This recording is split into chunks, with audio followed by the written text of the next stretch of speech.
Have you ever need to split or format text? Here's how you would do it with names and phone numbers. So here we have a list of names and phone numbers.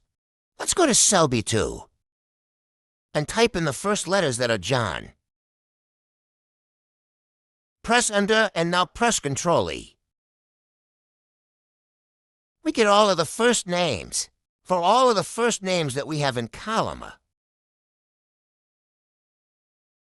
This is called flash fill. Next, let's go to cell D2 where we now want to format numbers.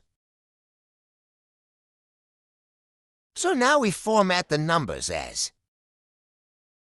and we type in the relevant values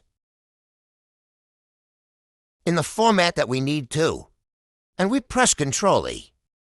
And here we have formatted everything.